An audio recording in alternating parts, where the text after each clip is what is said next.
welcome back to In the 1-1. This is our first episode. I'm here with my man Tommy Forward. This is our first episode for our new friends at Unibet. Yeah, mate. Good to be back. It's been a while off. It's been a spell. It's been quite a spell. A lot's changed in that time. Yes, well, you wouldn't be able to tell we're in a new studio, but you will see the new studio in coming weeks that we're currently building. Yeah. How's your spell been? Yeah, good, mate. Haven't really looked at too many races until the past sort of week. Didn't know what was going on in Queensland. How do you find attacking form when you've done it like off a decent break? Yeah, I usually go take a week back, look at the past couple of weeks, what's been happening, who's been winning, rather than just diving straight in. I think just getting a refresher on what's happened. It's been heaps. It's been a really funny time of year. Obviously, there's been a lot of washouts, half washouts. I know half the meeting was abandoned last week. Mm-hmm. Sydney, and as you know, I think a lot of people look at dry to wet form, but another thing that can be quite scary to do, and I think the thing that people don't realise is wet to dry. Absolutely. And then you see horses just absolutely grow a leg going back to the dry. So I think it's going wet to dry can be sometimes the hardest form to do. Yeah, it just throws a big spanner in the works, especially it makes opportunities, but it creates these problems too, because I think then they're priced on their heavy form. They get to wet tracks and they're clearly undervalued, and that creates opportunities to find horses that are valued, right? 100%. So yeah, I guess with every problem there's always an edge. Yeah, exactly right. Exactly. And that's our game. It's always finding the edge. Look, I think we've had a bit of luck, and hopefully we can continue it in the new studio. Absolutely. The last studio was pretty lucky. I hope we can continue the form. Look, today's going to be a short episode. We're just going to focus on the 3 Group 1s and then give our best bet at the end. Just a little pipe opener for I think next week's. But it is probably one of my favourite days of the Queensland Carnival, Stradbroke Carnival Day. Yeah, and JJ Atkins. I think we were here last year talking about broadsiding in the JJ Atkins. We were.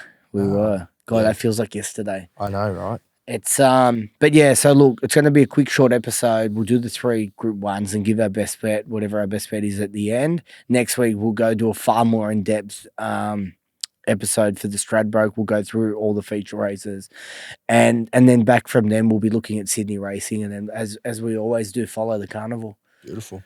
And then we may have another guest here, not regularly. We'll just see. There could be some other guests coming in. Awesome. All right. Well, let's kick off with race 7. We've got the Kingston Smith Cup. Jolie Star's been sensationally backed early, 320 in the 230. Your Giga Kick also kind of been backed, was out the 440, come into the $4 mark. It's been a few scratchings, which I don't think have made too much difference to the market itself. No, I don't think so either. Looks a pretty straightforward race. I think, like, looking at sort of the top chances of the market, we don't really have a very deep sprinting rank, so they kind of all verse each other. You can kind of line the form up and see sort of where they're at. I'll get to the speed first. I think Zarastro takes it up. Rise at Dawn. I think he was winning over the mile last preparation. They've dropped it back to the 1300. I think with the inside draw, it'll set a little bit closer and try and maybe contest lead or just drop in behind Zarastro. Yeah. Golden Mile from gate 14 will press on. Could find the 1-1 or just sit in the breeze. But I think a horse like Benedetta can kick up from gates 4, find a nice spot in the 1-1. Don't know what they do with Jolie Star. I think J-Mac will just decide by then. Race 7, I'm predicting the Eagle Farm track to play wider and wider equals better. So if he just sits in that running line, peels out and gets her in clear air, then I think if you're on, she should get every chance. It's one of those tracks as well, Eagle Farm. Once you see a pattern, you can find the jockeys tend to try and ride to it. Absolutely. I think I remember Belle Nipotina winning the Tats Tiara, and she sat 3 wide, no cover, came down lane 20, I think, and bolted in. And that was better than being hard on the inside fence with some cover, sort of taking the inside runs. You just want it to be wide. When the fence is off at Eagle Farm, the fence is very off. Just gone. So, it's going to be interesting to see. I think by race 7, you'll certainly know the fate of the track, and by then you'll be able to bet with confidence. Are you going A from B or B from A? Yeah, probably in my market, I'm putting up, Jolie Star $2.80, Giga Kick $4.50. I can't see an edge with them at the moment. Jolie Star well found early on. She's drawn the right part of the track, the freshen up, the trial between runs. It all looks good. I've always thought she's better over a further distance than 1,200 metres, even though she has won. I think 1,300 is ideal, even 1,400. I think she's the one to beat. I like Komochi at an each way odds, $11. This horse has been unlucky at its last two. Wide no cover.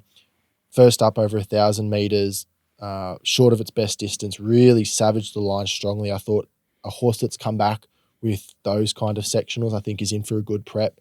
Hasn't had much go its way. And I think at $11, it could, run into second or third. And I like the 1x3 play if you think Jolie Star's too short.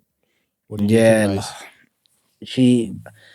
I think we declared the day Jolie Star won first up last time was super, super confident. I thought, I think that day she'd come off a really nice trial, and I just said this is a horse could put its hand up to be one of our top line sprinters. The fact is, you've got Private Harry. Yeah. Like I think him and Briasa have kind of stood up to be our two best sprinters at this point. I still think Jolie Star. I think she does the best racing fresh. The trial was just super quiet trial. I love that J Mac trialed her. Clearly just been set for this race. I've got a clear top pick. Look, she's getting into probably rock bottom odds now. I don't think you need to be diving into the 230 now. I don't think she'll start in the red either. Yeah. I like there's definitely going to be a school of thought for people that do like the toppy. I thought his run was definitely a pass mark. Like first up off a long break.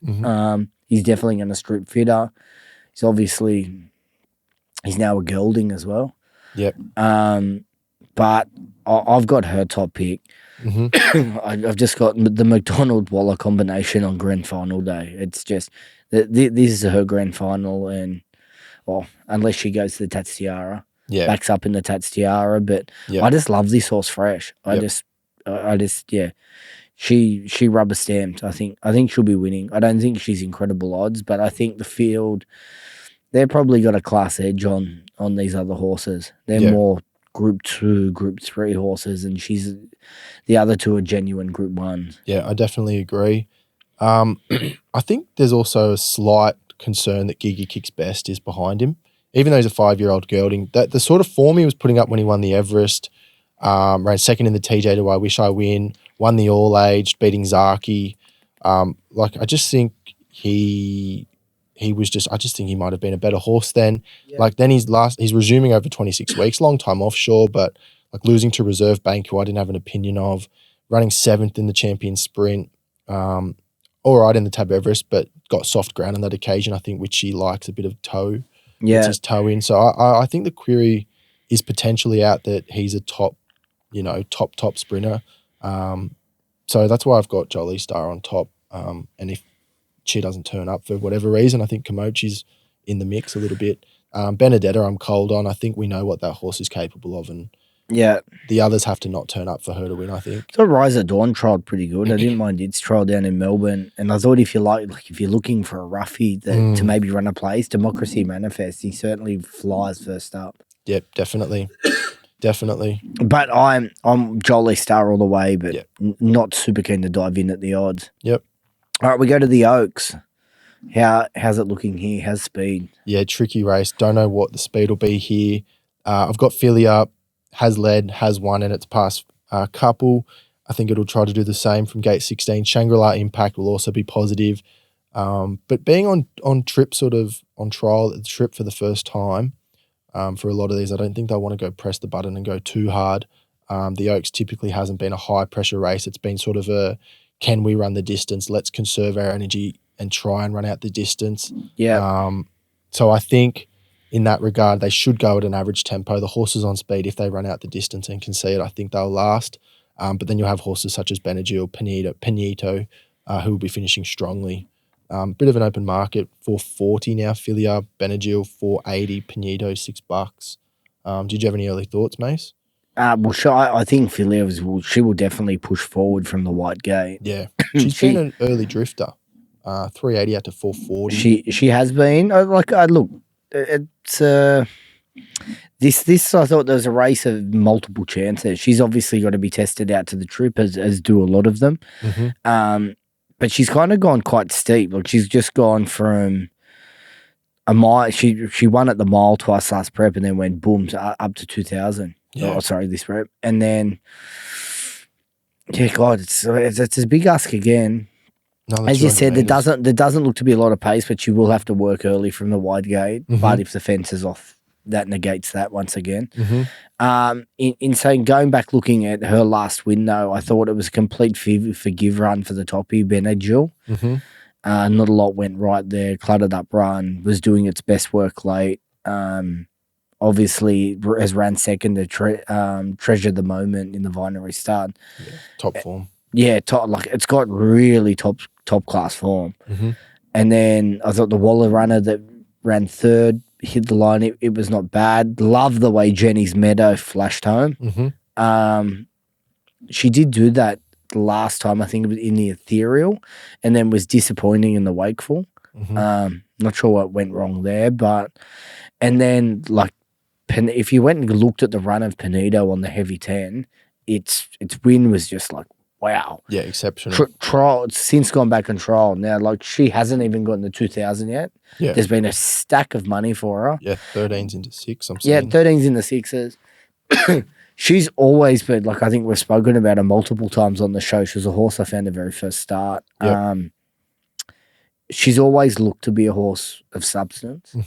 And I think, obviously, Godolphin are really good at labelling these Group 1s and getting them there. They don't take risks. She's here by no accident. It's not like just to throw up the stumps. Absolutely. The form out of that race at the Gold Coast wasn't great, but that form was, they beat those horses by like 6 lengths.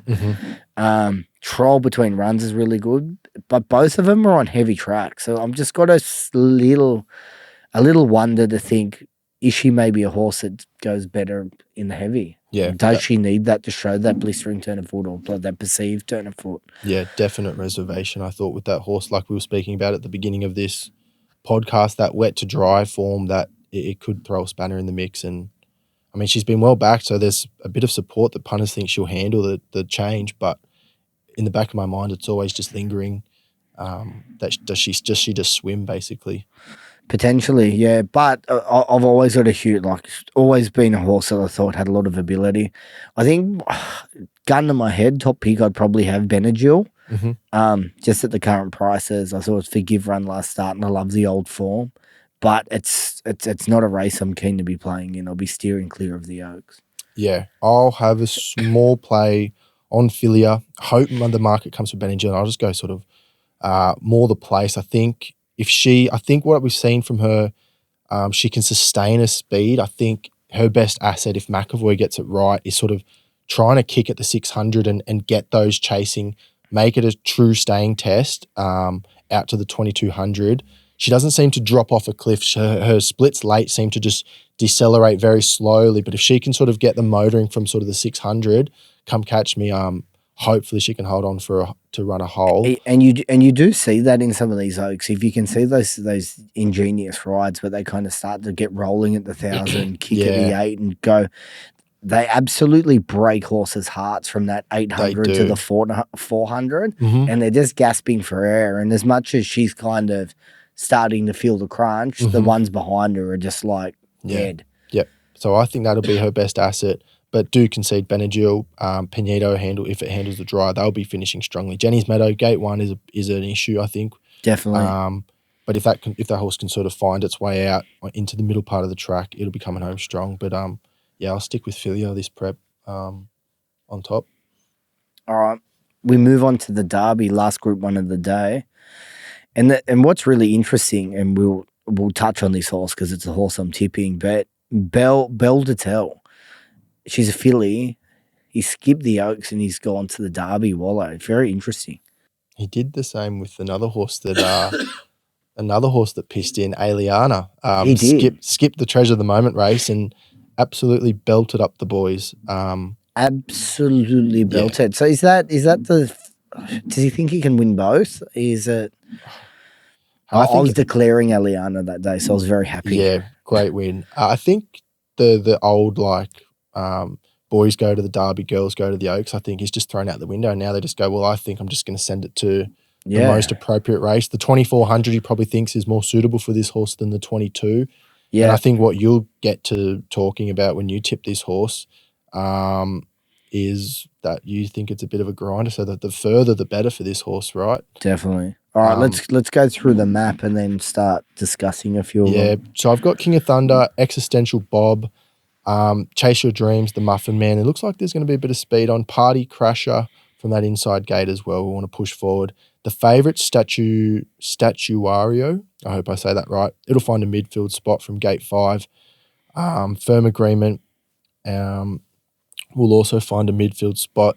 Now, Belle, Detelle drawn out in 21. There will be some scratchings from the inside draws with emergencies, but it's still going to be jumping from a car park position. I think James has no other option than to go back, find a midfield position with some cover, get the horse motoring at the 1,000. I think that's what it's done in its previous races, and I think he'll try to do the same again.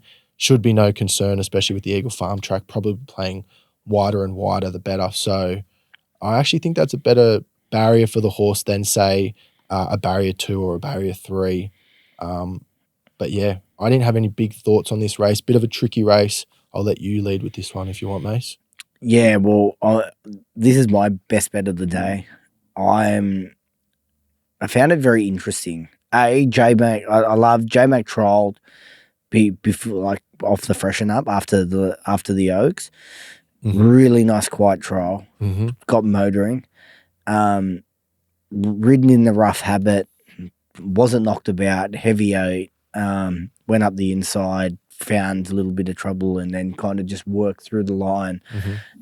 It just looked like the perfect warm-up race for my grand final. Mm-hmm.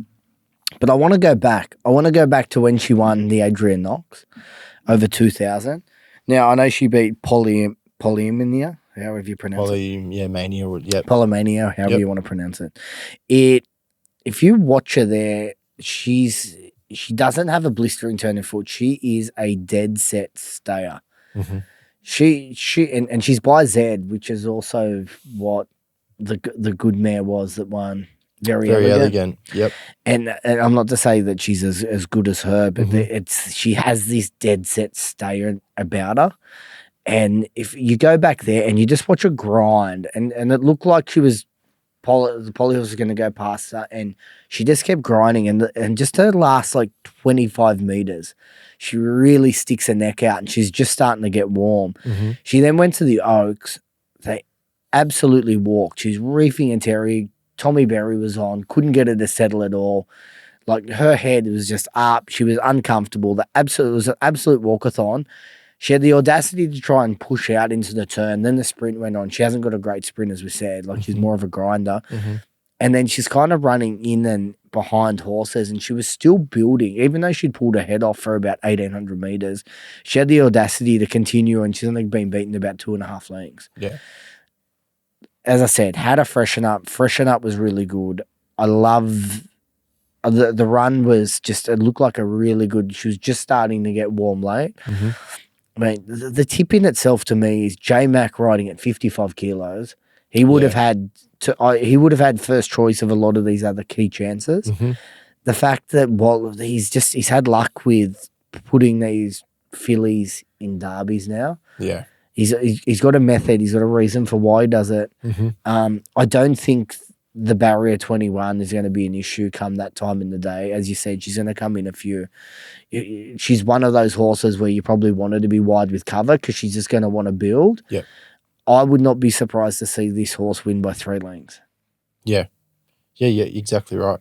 It's that kind of race, right? The market's like $6 the field. They don't know where to go, but then you also wouldn't be surprised if one of them grows legs up to this distance and blows them away, right? They haven't done it on previous form yet or exposed form, but there's always that potential with lightly raced stayers that one of them just grows a legging on grand final day and relishes the...